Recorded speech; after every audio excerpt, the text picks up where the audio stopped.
My name is Alex Thomas, and I'm with the School of Arts and Sciences at Azim Premji University, Bangalore. And today I have with me Beatrice Cherrier, who is a associate professor at the École in Paris, in France, and also a CNRS researcher. So today we are going to be talking about Beatrice's work, which is about the history of economics. And she's here for 1 week at Azim Premji University as part of the International Scholar in Residence program. And she has already given one lecture at the Economics Club. She's going to give one lecture at the Economics Seminar. She's also going to give one lecture at Christ University in Bangalore. So now, for this recording, we will have a conversation with Beatrice about her work, a little bit about her inspiration, and a little bit about her research work, and also maybe some words of advice for people who are interested in the history of economics. So maybe I will start with the first question to Beatrice, and you can maybe talk a little bit about your journey too. And to begin with, why do you do the history of economics? So thank you very much, Alex, for having me. I'm delighted to have this conversation. So I was trained as an undergraduate economist, but I did a lot of math initially. And when I started to do economics, I did not expect it to be the way it is. I thought it would be, broad reflection on capitalism. And actually, we never discussed capitalism. What I found out was a science that was based on mathematical models, like pretty formalized, with econometrics and looking for data, and colleagues spending lots of time coding and so forth. So it was very different from the picture I had. And I found no explanation. So I had no normative stance on that. It was neither worse nor better than I had thought. It was just different, and no one was able to tell me why economics is the way it is now. So there were history of economics classes, but it was more about Adam Smith or even before medieval thoughts up to the marginalist revolution and Keynes, and actually it stopped with Keynes. And Keynes' way of doing economics was very much what they've described, like, social discourse kind of things, if you read the general theory. And there was nothing beyond that. So I started with a generation of economics willing to do more what is called history of recent economics, which corresponds to basically post-World War II economics, and that actually worked on the mathematization of economics, the birth of econometrics, and my PhD was about how to work during wars in the Cold War setting. That was the main setting at that time worldwide. So I set up with many other scholars to understand how the Cold War setting actually changed economic practices. Okay. So maybe just for our viewers who might not really know history of economics, I was wondering, when you teach your students who you had said is engineering students or students from the sciences, how do you actually introduce a subject like history of economics to a larger audience? So I would say that whether you're an economics student or not, it's very important to understand where economic models and tools and concepts come from, because it really shape your life. Okay, like quantification. Like, we live in a world where there is first macroeconomic policies, and you actually buy stuff at some prices, and the prices are set according to some economic theory. At the macro level, central banks are like setting up interest rates, and that actually shapes inflation, or there is debate about that. At the microeconomic level, whenever you actually buy something from Amazon, or where you buy a plane ticket, the price at which you buy it depends on an algorithm that was actually shaped by economists. If you actually go to have a medical surgery, even like in the health sector, a lot is shaped by quantification and quality, like, for instance, the quality of life that you can get from a surgery, for instance, and whether it's worth it or not. If you take the train, it's public transportation, and public transportation is based on cost-benefit analysis that is performed by economics. So really, we are now in an era in which economic knowledge and economic tools and economic quantification do shape everyone's life. And if you want to understand your life, and if you want to vote, or if you want to be an engineer or scientist or doctor, you need to understand where it comes from. Right. Right. So, with that, maybe we can talk a little bit about your PhD itself. Can you tell us what your PhD was on? Because I read from your profile that you actually got a PhD not in economics, but specifically in history of economics. Yes. So I did specialize in the history of economics. So my PhD was like 3 paper, which is kind of the American system. And I was comparing at that time, I was working mostly on theory, a bit of empirical work. And I was comparing the lives and the work of 3 economists who were young scholar during the Great Depression and then went through World War II and then became famous and influential during the Cold War. And these were Milton Friedman, who is usually remembered as the founder of the Monetary School of Economics, is the one researcher who actually gathered data on the money supply and really theorized how much the money does influence the price system, whether it influences price or whether it also influences production. And what is interesting with Friedman is that is also one of the father of what is called neoliberalism, like free market kind of economics. So he did some research, like very scientific research, and then he did a lot of advocacy. He even had a TV show that was called Free to Choose with his wife, Rose Friedman, and advocated for deregulation, having more free market as a way to, for instance, choose your school or choose whether you want to go to the army or not, and of course, choose whatever you consume. So he has both. And I wanted to know how like the Great Depression, then the war, then the Cold War influenced him, and whether his scientific work and his political work influence each other or not. Then I had a comparison base with 2 other scholars, Jacob Marshak, who is not very well known outside of economics, but is actually a Ukrainian scholar who actually flew the revolution, he was a Jewish scholar, then he went to Germany, and then he flew the Nazism, went to UK, and settled in the US, as many of mathematical-oriented scholars during World War II massively immigrated to the US. And they were not just economists, they were also physicists, mathematicians. They didn't find work in mathematical department and physics department, but they came here during World War II, and they were hired to pursue the war effort and the allocation of resource and what we should produce and how to win a war and how to set prices and whether you want to allocate the iron to like making machine or making guns or making planes or whatever.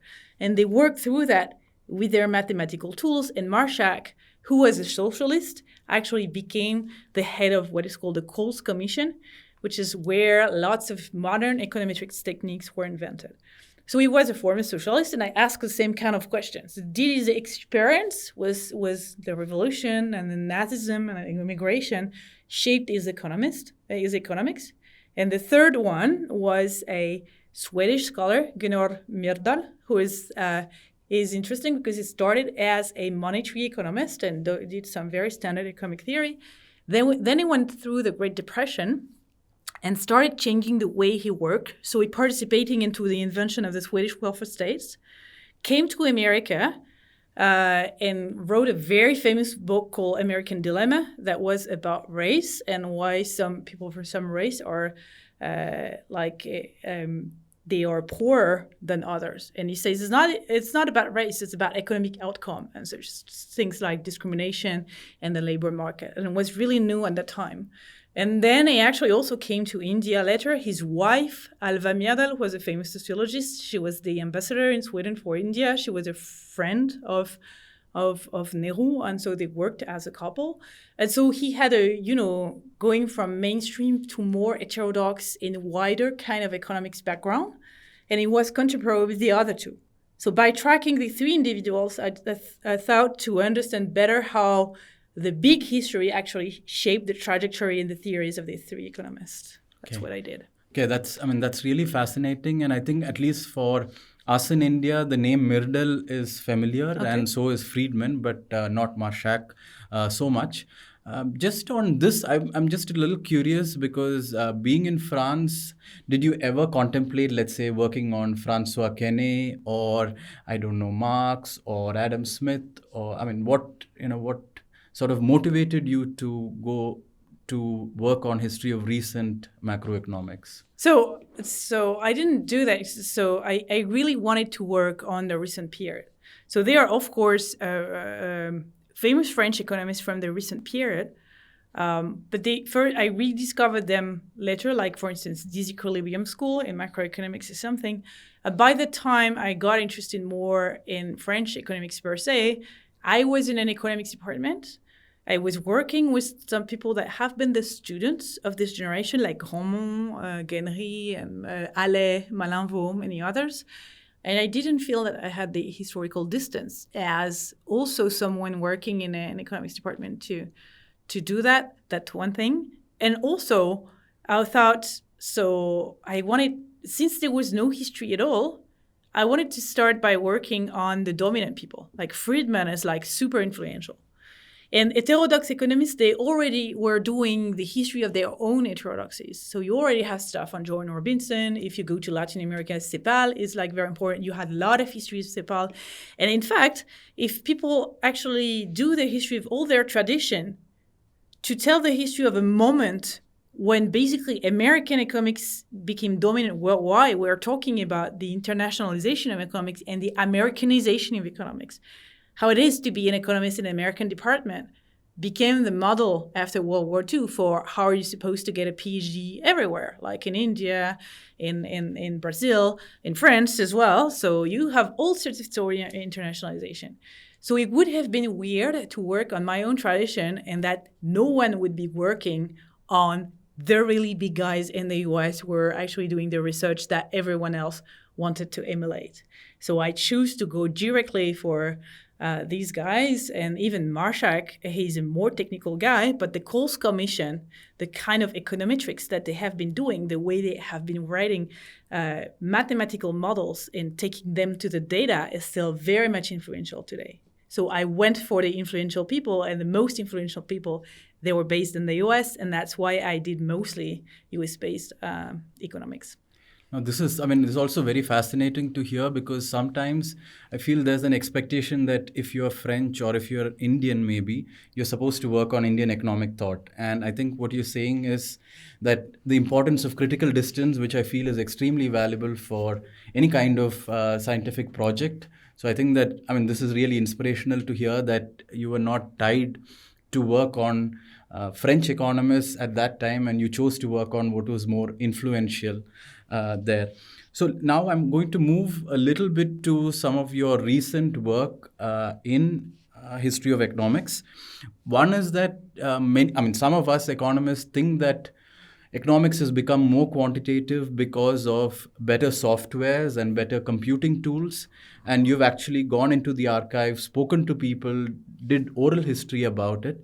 So can you tell us what insights that you gathered from this research? Yes. So then when I had done my PhD, so the main characters of my story, they were influential up to the 70s and 80s, and I found it extremely difficult to understand what was going on in these decades.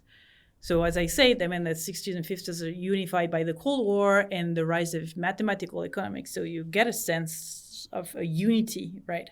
70s and 80s, they seemed like a mess, like civil movements everywhere. And within economics, lots of crises, like Keynesian macroeconomic was challenged, rational decision theory was challenged by the rise of behavioral economics.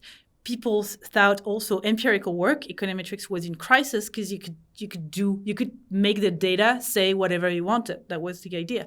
So there was a sense of crisis, there was a sense of mess, and at the same time, you get all this. The beginning of in 81, Apple released the first PC. So you already had large mainframe computer before, but you had one or two per universities. So you were very much constrained. From the moment you have PCs and software, you could do individual work. You had also more data series, more surveys, like the consumer surveys, firm surveys, labor surveys, so more data as well. And so now, if you were an economist now, the way you're actually going to see your history, disciplinary history in the past 4 decades, is basically to say, oh, it's easy. Economics has gone better because we have better data and we have better computers. And when you say that, you've actually said nothing. So we started researching on what is generally called the applied terms, basically what better computer and better data do to economics. For instance, asking questions, for instance, does it mean the theory has died? Okay, because some people say, okay, it's the death of theory. You can actually find that in titles in newspaper, which is actually not true. I mean, theories change and theories become more applied. If you think about market design, like for instance, the theories of auction and how it applies to the world, telecom spectrum are being allocated by auction. Kidneys are being allocated not by auction, but by matching algorithm that are kind of the same mathematical underpinnings. Plane tickets are being allocated to some extent by a hidden auction mechanism. It's pervasive, and that's theory. That's based on game theory. So we found out that theory is not disappeared; it has adapted. Also, when you say computer is more important, it's not clear what you say. So, for instance, one of the most fashionable techniques right now that got a Nobel Prize to some researcher, among whom Esther Duflo, is called randomized control trial. So basically, you go in the field. If you want to understand if an economic intervention works, you actually take two populations. For instance, you want to know whether a deworming actually help sending students more to school, or whether it's giving them cash, or it's whether having more teachers. What you do is you take several populations that are identical. Some you do nothing, some you do give deworming, some you give cash, some you give more teachers, and then you see how the schooling evolve, and then you can compare them, okay? That's called randomized control trial. That's inspired by medicine. This doesn't take a lot of computational power. It takes a lot of things, but you cannot say that this kind of method actually became more prestigious because of the computer revolution. And at the same time, there are brands of economics, like, for instance, complexity economics or what is called agent-based modeling, that are fully based on computer simulation and that are still non-mainstream in economics, that are there, but they're not the most visible things that people do. So obviously, there is no one-to-one correspondence between being more computerized and more visible and more successful or more influential in economics. That's not how it works. This is more complex. And we as historians, we have to understand what makes the success or marginalization of an approach. And it doesn't have to be to do with just simply we got better data or we got better computer. Right. No, so this is, I think this is very exciting and I think also very important for us as economists because although I teach a course in history of economics, it sort of stops with Hicks or Keynes. Mm-hmm. And we don't really talk about the history of what has happened to applied economics. And students do applied economics in other courses. So there is some history that is actually missing. And what the work that you're doing is certainly central to understanding this. And I think it also gives students some way to connect what is happening across disciplines and also to economics itself. So I think that I really feel that this kind of research needs to be incorporated more into the curriculum. And I would think not just in the history of economics course, I would think also in other courses. In a course on applied economics or in econometrics, it would be fascinating to start the subject with, a paper yes, such as that written by you. You want to start a econometrics course with a history of econometrics. You want to start a labor economics course with a history of labor. I mean, labor is kind of, if you think about it, it's how people work. How do you quantify how people work? How do you work on people work? And of course, it has changed throughout the ages. And so to give perspective before you go into the technicalities of the topic, you could do that. And you could do that with public economic and taxation, urban economics, anything, basically. Right. And so the other part of your research, which you've been doing, is to also tell us why women economists were not present in some context, and in some other context, why women economists have been sort of hidden from the history of the discipline. Can you talk a little bit about that? Yeah, so these are a question I've asked as a result of working more on applied economics. So with a few exceptions like Joan Robinson, women are pretty much absent from theory. So one thing, for instance, is to understand why this is so. Sometimes you're going to look for women, they are just not there. So if I actually, for instance, written the history of economics at MIT between the 40s and the 70s, there were not women's faculty, or just one or two very late in the 70s and 80s. So they're just not there. But then you can have a research program that asks why they're not there. And for instance, you can look into the institutional barriers, the fact that they couldn't be hired, that they were studying in other college, that they couldn't enter libraries after 5 p.m., that they were not given jobs. So that's one thing. And then when you actually research the history of applied economics, there are actually much more women showing up, for instance, in your archive. And we know, for instance, from the history of not economics, but computer science, that 40% of the people who were coding in the decade after World War II were actually women. It was one of the most feminized fields. And how it became more prestigious with time, and when it became more prestigious, women were actually pushed outside of the field. But if you look at economics, when it was theory dominated in the 50s, 60s, and 80s, you still had like computer work, like in macroeconomics, for instance. Software writing, like running regression, you had to punch cards to put them on big mainframes computer. This is the women who are doing that, okay? But they were not theorists. They were not thinking the big ideas. So they were erased from history. Not just in history of economics. Maybe you've seen that movie that's called Hidden Figures, that's come from a book, on the women who actually coded the trajectories to actually send spaceships and rockets at NASA. You have a movie about that. So this idea of hidden figures, it's also in the history of economics. So if they are not there, you would try to see why. But sometimes they are there and they didn't get the credit. And you have to look into that more closely to try to recover who they were, what work they were doing. And with time, of course, they were doing more applied work. So computation, also working on consumption data, on household data, which was less prestigious topic. So now it's more visible, for instance, in labor economics and in consumption economics, and with the greater visibility in these topics, women economists have become more visible. And you can also track this. This is really interesting. Yeah, I mean, I think that this is a very important thing, especially I feel in India, because there are a lot of women economists who have contributed. But if you take a look at the textbooks today or the materials today, we hardly come across them. So I think there's an urgent need to actually document many of this. Another interesting research that you did, which I found very interesting, is the history of classification and JEL codes. I mean, it's in a way a very odd topic to have, but although at the same time extremely critical, because it has an impact on, well, classification is central to any kind of, I think, science and scientific endeavor. So maybe could you tell us a little bit about how you came up with this idea and what you found from doing this research? Yeah, so that's the first thing I did when I started researching on the history of applied economics. The idea is that if you don't want to understand the evolution of some ideas, not even the evolution of some data or practice. What you want to get at is the transformation of economics as a whole discipline, okay, which is closer to what sociologists are going to do. And this is a different type of exercise. But if I want to track the rise of applied economics and the change in the respective prestige of various approach, this is what I have to do. And so I need to find a new object. And economics, if you're not in economics, you won't know this. This is a very, very hierarchized field. There are prestigious university. There is the American Economic Association, which is the most prestigious association.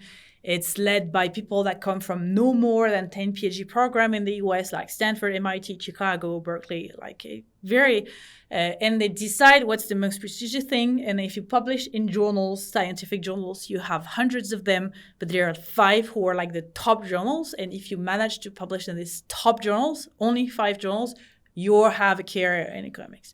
It's not like that. There are most prestigious journals and places in other science as well, but not to that extent. And so with the hierarchy comes a very specific system of ordering publication and topics in which you can research, which is the JEL codes.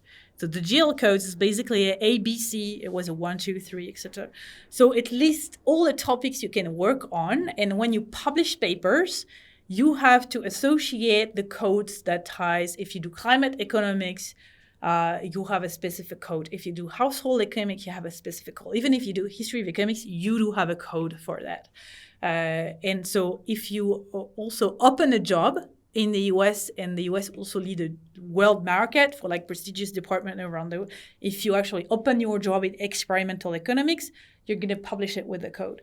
If you open in labor economics, you're going to publish it in a code. So there's stuff at stake. And for instance, new topics, they're trying to get their codes because it means that they're going to have an institutional existence. Like political economy recently got a code, sports economics recently got a code, and they were like, okay, so now we exist. Now we have a space. And I thought it seems to be just, it's when I say to colleagues, I might work on the history of the GL codes, and they say it's boring. I says, it's an administrative stuff. Think about it. It's a system that was revised every 10 years since the 30s up to the 90s. And every time you have to revise the classification, what you do is basically think of what is past in economics and what is now fashionable and how it goes in the big architecture. So basically the JL codes, they might not seem to matter, but they are a map with which every economist actually navigate the profession. So if I tell the history of a map, I know how the map changed. And more specifically, I can track the transformation of theory versus applied in various types of fields.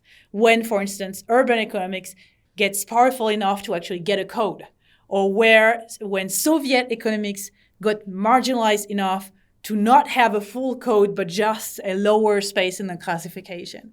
And this, so I found the archive in the archive of the American Economic Association of all this discussion. And these were methodological discussion. Should theory come first? Should data come first? Are there fields that are more prestigious than other? Is everything about the macroeconomics? Or is everything about the microeconomics? Does household goes with consumption or welfare? What's the neighboring? So these are talks about the structure of the profession.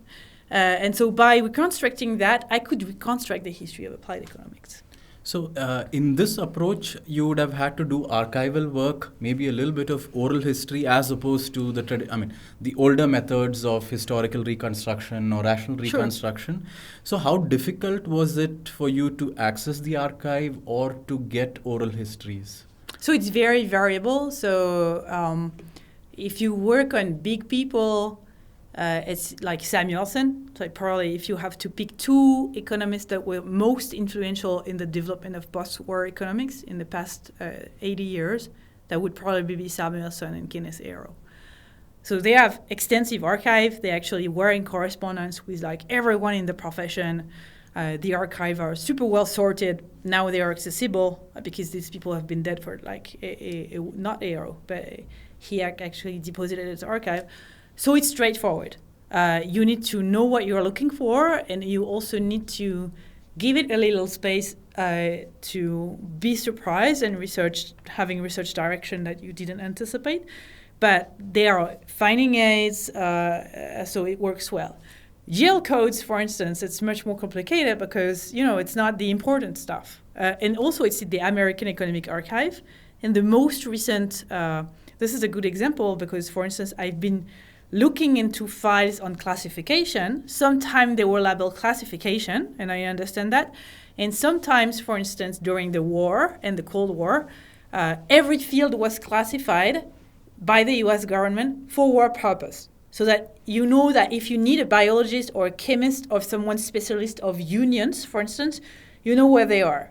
So it was ordered by the National Science Foundation, not by economics. So you have NSF, and you actually need to look into many folders to actually say, oh, this folder is not supposed to be about classification, but it is. So it worked for most of the time. But the last revision were late 70s, and there was a revision in 90. 90 is recent enough so that they wouldn't let me access directly the archive because they were worried at the American Economic Association that I would see not stuff related to the GEL code, but like refer report or like private debates on some individual in the profession that's still there. So we had a contract whereby the librarians would actually try to retrieve their archive tied to the GL code revision for me, and they would hand it to me so that I don't have to see the whole body of archive because I was not allowed to do so. It was too recent. So you have to find workaround. As for oral history, well, then if you already have archive, for me, I contacted the classifiers or the editors of these years. Some of them are very good memories. They may even have some private archive. So when I contact them and say, okay, you probably don't care a lot about classification, but for instance, you were the one economist who actually did the classification for collective decision, and you decided to not call it public choice, because this was just one approach and what very contentious approach at that time. You probably don't remember that because it's not the important stuff. And they would say, oh, yes, I do remember that. I have some letters. I'm going to send you the letters. Sometimes their memory is really bad. It depends. And there are also culture. For instance, most American-based economics, they are willing to talk to you. Then, of course, we have rules. We have ethical rules and legal rules. And if I do an interview, I cannot publish every citation without formal authorization. So I'm going to say, okay, here is what I want to use in this quote. And they can say, no, I don't want you to quote me by name. So I will either have to delete the quote or make it anonymous, which sometimes is possible and sometimes is not. But like American scholars, not American scholars, people based in America, they're willing to talk. People based in France, for instance, they are much less willing to talk to a historian. So it's much harder to do some oral history project, though it's changing. So you have to take into account all these various constraints. And part of being a historian of economics is just working with constraints that come with new research design and new way of doing research.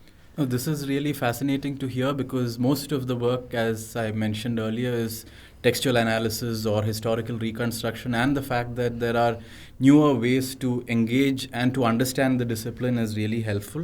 So, I mean, related to JEL codes is another question that I have for you, which is partly connected to the lecture that you gave here on Monday, is about fashions in economics.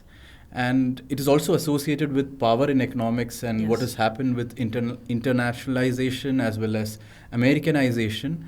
And I was curious how you think about this question of fashion in economics as a historian of economics. So first, it's easy because to some extent, it's embedded in the structure of economics. So now, before the period that you do study as a school of thought period, because it was only about theory and people were associated with like historicism or marginalism and talking to each other. After the war, you had a sort of like dominance of neoclassical economics, and this created a new structure that everyone's going to recognize, whereby there is a mainstream of economics. Like basically, you can either have an intellectual definition, but it's changing. You would say, for instance, mainstream economics is what is based on rational choice theory. But now that there is more empirical work, it's also based in causal inference. Or you can have a very institutional definition and say what is mainstream is what can get published in the top 5 journals, which is not every approach in economics. Like, for instance, I talked earlier about complexity economics and agent-based modeling or feminist economics don't get published in the top journals. Okay, so you have mainstream, and around that you have various heterodoxies that are on the fringe of economics. Sometimes they are even more prestigious in some policy circles in other science. But this is the way it's framed. So it's embedded in the structure of economics that you have fashions, by definition. It's also then the way it works in economics is through publications. And so you have these top publications. So you would, of course, understand that the people who edit these publications, whatever they do, basically they're, for instance, one fashionable empirical work right now is causal inference. So I talked earlier about randomized control experiment. It's part of a wider trend in the history of economics that's called quasi-experiment, whereby you would find a case when you have an intervention and a counterfactual. Either you actually create that through an experiment, a field experiment. You also have lab experiment right now in economics. And if you cannot do that in macroeconomics, you're going to find two situations in history that look similar, except like, for instance, one state has a higher minimum wage and the other state doesn't. Okay, and then you can compare them. So all this is quasi-experiment, and now it's the right way to do causal inference. Okay, and of course, some of the people who actually pioneered these methods, like for instance Orliash and Felter, they came to edit the most prestigious journal, like the American Economic Association, American Economic Review. So of course, they are going to look favorably at the submission with these techniques, and these techniques are going to be published, and the young scholar, they're going to get good jobs, and so forth. Okay, so that's how you create sort of dominance in fashion, and this is, to some extent, this is how every science operates, except that in economics, because of the hierarchical system, it feeds itself to some extent, and then at some point you have like pushback. And for instance, right now you have publication on, to quote, for instance, a recent publication, the identification police, that these are people who also do empirical work, sometimes in the mainstream, and are going to say, this is going too far. It means that if you don't have a field experiment or a control group and a treatment group, if you do research, for instance, on climate, on cities, in macroeconomics, stuff where you cannot get that kind of design, then you're not allowed to research these topics anymore. There is an identification police that is going to police the way you can research. And then there is going to be pushback against fashion, and this is going to change again. So this is how it works in economics. And if you're a historian of economics, an economic student, or a scholar from another field, like for instance, you're working in health or you're working in sustainability, but you do work with economists, it's useful to understand this is how it operates in economics. No, I think that what you just described is in a way a little scary, because what it also suggests is that there is somebody, or because of the way the discipline is structured, if I want to, let's say, work on JEL codes or understand Adam Smith, it will never be accepted in the mainstream of the profession today. No. And if science is about pluralism of methods and about approaches, I think economics is not really doing that. I mean, although we have questions that are posed to mainstream economics, I think that the conversation is not really happening. And I also feel that it is disciplines like philosophy of economics or history of economics, which then has to take the responsibility of communicating to the students that there are fashions in economics, there is power in economics, or that the sociology of economics is important. So I think that, to me, this question of fashion or power is extremely central, and that, but I feel that if there was a way that more economists would be aware, and this probably brings me to the next question, which is that till about the 1960s or thereabouts, history of economics was a compulsory course if you were doing a PhD in economics. And at that time, there was certainly more conversation between people who did different kinds of methods, people who were in different schools of thought. But do you have any sense of why history of economics got dropped from the PhD programs in the US, and everywhere else we followed that trend? So my sense is that, so there are actually quantitative studies on the transformation of publication in the history of economics itself since the 70s. And what happened is a bad for a good, if you want, meaning that the history of economics got professionalized. So the people who were doing history of economics in the 60s and 70s were like big economists who were going back to other traditions. So Samuelson wrote a lot about Marx, for instance, and Marxist economists.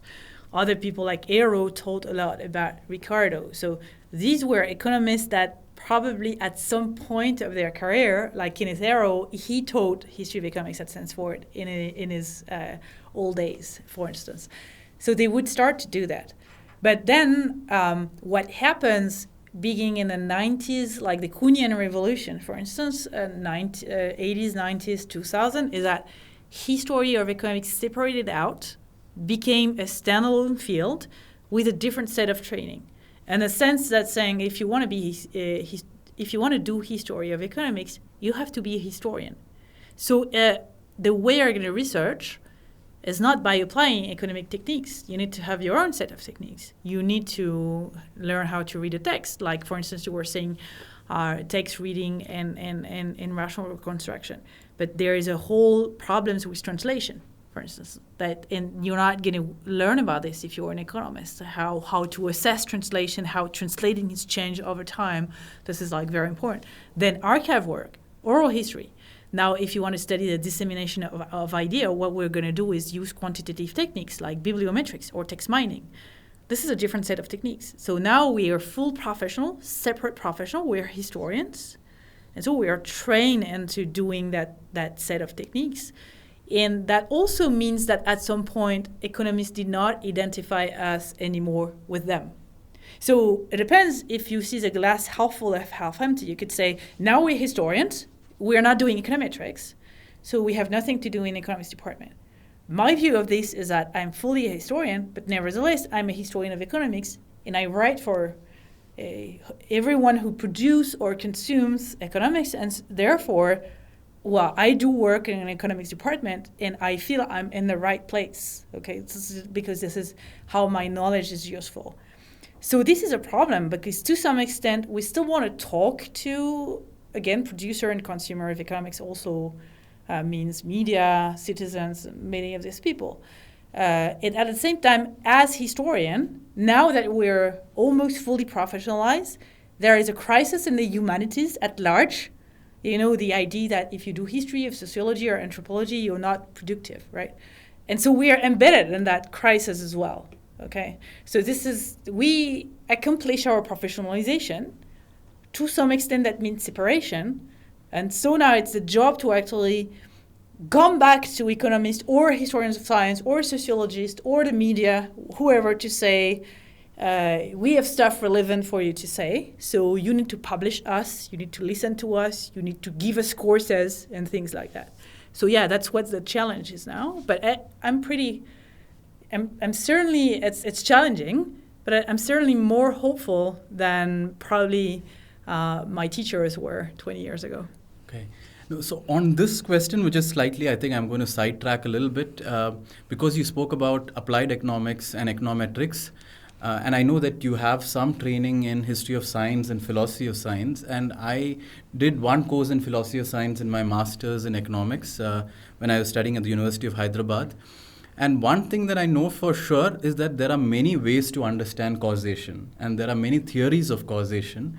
So I was just curious, in your work on applied economics, did you find that there was ever a debate on that there can be different ways to understand causation? Because today it looks like there's only one way to understand causation, which is the quasi-experimental method that you mentioned. And therefore, the implication is that you can only ask the questions which the method can answer, which is also narrowing our field of inquiry. And I was wondering whether you had any thoughts on that. So I've never published on the history of quasi-experiment or per se on the history of econometrics. There are scholars who are specialized in the history of econometrics, but more on the making of econometrics tool rather than their application. You can read wonderful books by Mary Morgan, Duo Quinn. Kevin Hoover, who is a scholar at Duke University, is both a philosopher and a historian, and he actually also does some econometrics, and he has paper on the rise of causality in economics, and he shows with bibliometrics that thinking about causes has not always been the way econometrics have operated. Like before World War II and at the Coles Commission in the 50s, topics were like identification. You know, how are you sure if you're trying to estimate a demand curve, how can you be sure that you're not estimating a supply curve and that kind of stuff? Or specification. And with time, causality became more important. So this is since this is really new, history on this is in progress. But interesting area of development are, first, there are huge debate even within the mainstream. You would probably recognize stuff like structural form debate versus reduced form, like Heckman versus Engrist, Imbens, and other scholars. There is also characters that you don't hear so much about and that are not even taught in econometrics classes, like Minsky, who also participated in the same debate on, for instance, labor economics in the 80s. So discussing labor economics in the 80s and how you do empirical work on wages, for instance, gave rise to like Heckman kind of structural economics, reduced form and diff and diff kind of Card-Kruger, Ingres, whatever. Also Manskian econometrics, which is different. And then another way to actually understand better the specifics and how you think about causality in terms of potential outcome is to move outside the boundaries of economics, which a lot of historians are doing. People who do history of economics as history of social science at large, or people who study the boundaries between economics and psychology, or economics and biology. This is very interesting. And for instance, the example with econometrics, it is based on statistics, but statistics is an independent field. So there are other development in statistics that actually push for other understanding of causality. And one big thing that is happening, for instance, at Stanford is that you have Imbens, who actually had promoted the potential outcome framework and recently got a Nobel Prize about it. But you also have Judea Pearl, who is a former statistician. He actually wrote the Book of Why, which is a very accessible book that the audience can look into. That's really interesting.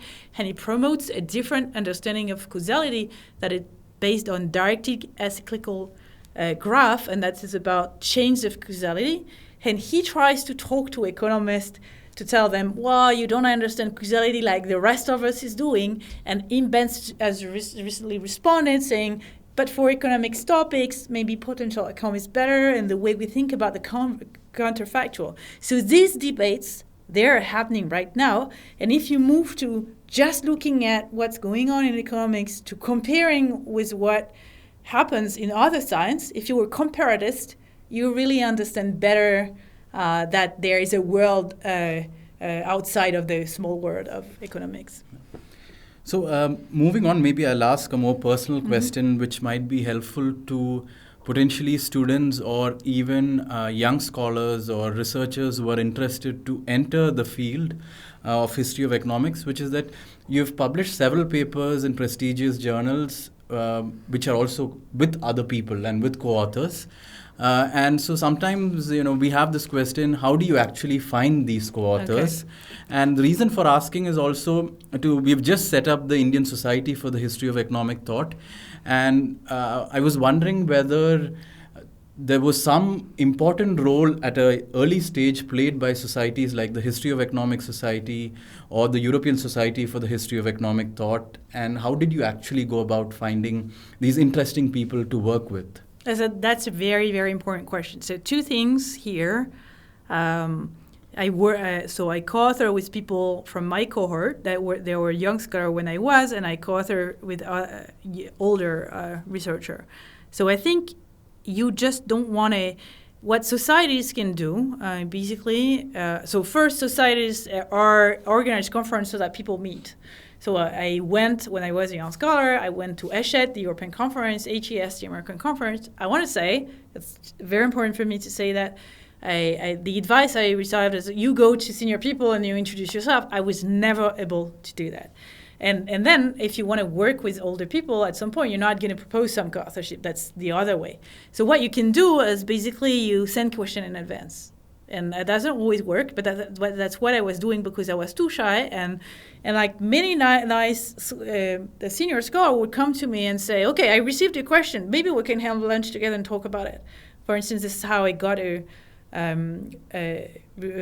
co-author with Roger Backhouse on the history of applied economics, and you actually can create contact like this. You actually, as a researcher, can invite senior scholar so that he or she meets a younger scholar. So send question in advance and create conversation. Don't ask for co-authorship, but these conversations happen. Some of them get sustained, and some of them leads to co-authorship. That's one thing.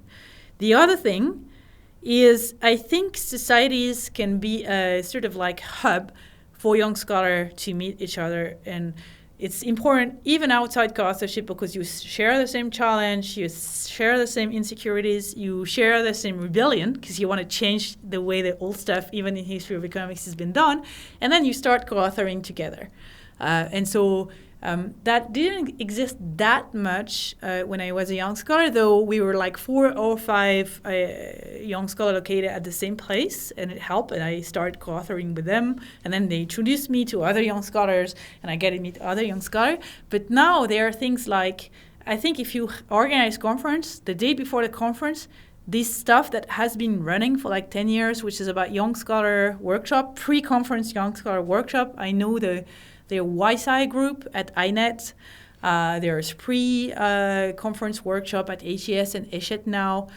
So like YSI, for instance, INET is a global organization for rethinking economics, and there are young scholar group on various topics, history of thought, philosophy, innovation, which is really worldwide, not just American scholar or European scholar, really worldwide. And they organize events in which you meet other young scholars. And that's how you also fashion discussion that can be long-standing and lasting enough to actually get some co-authorship. So every cohort in the world actually gets a PhD at the same time. So it's important that you write alone to actually find your voice, but then you graduate, and then you've been with this young scholar having conversation forever, and you say, how about we think differently about Smith, how about we try to work together on that? This is how it works. So it's important for a young scholar to meet other young scholars. It's important for us and for you who manage the society to actually organize spaces in the society, in your history of economic society, where these young scholars can meet and talk together. No, thank you so much. I think that this is extremely helpful. And so this is probably the last question that I'll ask. And before that, I really want to thank you so much for taking out time for this. Not for this lecture alone, but I think for all the time that you're spending here in India, which is that, I mean, you have a very highly engaged audience on Twitter, and you reflect on your process of doing history of economics, you share your research. And we also know that this is a time when if one is able to work in quasi-experimental methods or something that is fashionable, there is more chance of you getting a job.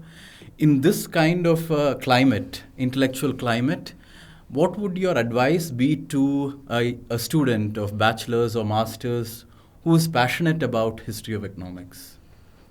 In terms of media outreach?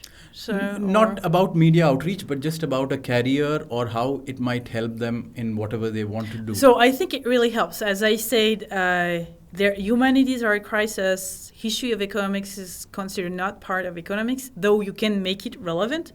But you have to understand that your job is not just to publish the research. You really have to carry it. That's like you have a second job. And it seems like you're not going to be rewarded for that second part of the job, like talking to the media or tweeting or whatever. But actually, it matters because it does create research opportunities. So first, you have to disseminate your own research and say, okay, I've written on that, and this is going to appeal to people in your community. Like you're a Smith scholar, you want the world to know that you have one more Smith paper, if only for the other people to actually read and cite you. And then you can also reach out to public, which is not clear to you who's going to get interested in that. But it might be, for instance, historian of kingdoms or historian of Scottish Enlightenment, who don't really work on economics, but they do work on, for instance, the history of ethics or the history of religion at that time, and they might read you. And they might also be economists or media interested in Smith or, in my case, in computerization and so forth. And so they might invite you to give a talk. At some point, editors might notice and they might say, okay, we usually don't publish history of economics, but we can make an exception because this looks interesting for our readership. You don't know in advance. So basically, you actually write for audience that do not exist yet. I would not advise that for a young scholar to actually, so there is disseminating your research, and then there is doing research in public, which I also do. For instance, I think that economists have lost the ability to understand how to do qualitative work because they're turned so quantitative. So I sometimes tweet Archive to tell them, here is our data. And then you can get acquainted to how we work. And just because we do qualitative work doesn't mean that we are more serious. We also have data. We also have to assess the robustness of our qualitative data. Here's what they look like. So, you educate people to actually consume your own brain of research which you want to do when you're after PhD, because you're not gonna disseminate your data as a grad student before you're actually published about it. So you have to wait. And so, yeah, then you can reach people and you don't know in advance whom, but I mean, it's not very costly to do so. It's easy to have social medias. It's also twisted toward the positive, so that at worst, only the people who are close to you are going to take note, which is already something. But people are not, this is not going to diminish your reputation. People can notice or just not notice. If they just don't notice, nothing happened. And if they notice, good things happen. Okay, so it's not very costly in terms of time. There is not much risk. The risk is that nothing happened, which is okay. Most of the time, just nothing happened. And so you should do that. You should consider it fully a part of your job, even if at first it doesn't show up in like evaluation or recruitment criteria. This is very important. Thank you. And maybe one final question, which is an open question. I mean, is there something that you would want to tell viewers, which I'm assuming is a wider audience, not just economists, but also, I mean, other people who are interested to know about history of economics, as you know, why it's, as I've told you before, why it's both cool and serious and maybe fashionable too. So yeah, so basically, whoever you are, you're being influenced. Either you are working with economic concepts and tools and models, or your life is being influenced by them. And then if you want to take part over your own practice in your own life, you want to understand where they come from. And we have good science about that. So you want to look around for the good science, or if you have the name of a scholar, generally historians of economics, they are overwhelmed like everyone else, but they are always happy if you write them to say, well, I'm not working on that, but here's a paper by my colleague. So don't hesitate to reach out to historians of economics. Thank you so much, Beatrice, for spending this time with us. It was a pleasure to have you and to discuss all this history of economics topics, which I think I don't have so many people to discuss them with here. And I hope that it's also helpful to our listeners who will be inspired and hopefully take up some of the topics and themes that Beatrice has been working on. So thank you very much, Alex. So it was a pleasure to talk to you. It was a pleasure to address whoever will listen to that. And I hope people will reach out and read more history of economics.